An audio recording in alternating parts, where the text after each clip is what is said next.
Hello হে বন্ধুরা, বন্ধুগণ, welcome আজকে টু তানু এমএসজি ব্লগ। তো আজকে দেখুন, আজকে আমি বানাচ্ছি হচ্ছে ইডলি। আর ইডলিটা আমি বানাচ্ছি দুই রকমের। এটা হচ্ছে সুজি দিয়ে আর এটা হচ্ছে চালের গুঁড়ো দিয়ে। তো চলো এর মধ্যে তেলটা ভালো করে লাগিয়ে নিই, নাহলে আবার একদম লেগে গেলে কিন্তু ভালোভাবে হবে না। প্রথমবার যখন আমি ট্রাই করেছিলাম তখন কিন্তু এর মধ্যে আমি তেল লাগাতে ভুলে গেছিলাম, বা আমি তখন জানতাম না। তো একদমই সব ইডলিগুলো কিন্তু খারাপ হয়ে গেছিলো। তারপর এই যে আমি ইডলি মেকারের মধ্যে জল দিয়ে দিয়েছিলাম পরিমাণ মতো নিচে, যেটা স্টিম হবে। তো জলটা হয়ে গেছিলো প্রায় রেডি, 5 মিনিট মতো গরম হয়ে গেছিলো, 5 থেকে 10 মিনিট গরম করতে হবে। আর এই যে দুটো ছাঁচের মধ্যে আমি এখানে ইডলিগুলো বানানোর জন্য দিয়ে দিয়েছিলাম। তার মধ্যে ছিল সুজির একটা ব্যাটার আর একটা ছিল তোমার চালগুলোর ব্যাটার। তো এখানে যে আমি 10 মিনিট মতো প্রথমবারে আমি আঁচ দিয়ে নিয়েছিলাম। তার মধ্যে আমি কিছু রান্না করব বলে পেঁয়াজটা আর রসুনটা একটু চপ করে নিচ্ছিলাম। আর এই যে আমার প্রথমবার বানাতে গিয়ে একটুখানি লেগে গেছিলো তলার দিকে।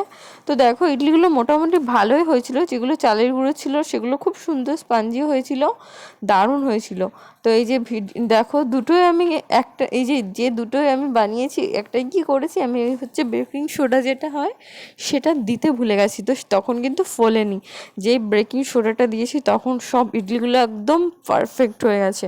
তোমরা দেখতেই পাচ্ছ কতটা সুন্দর হয়েছে, এখানে খুবই সুন্দর হয়েছে। তো এইভাবে নানা রকমের ভিডিও দেখতে থাকো তানু এমএস ব্লগের সাথে, তোমরা জুড়ে থাকো। Thank you.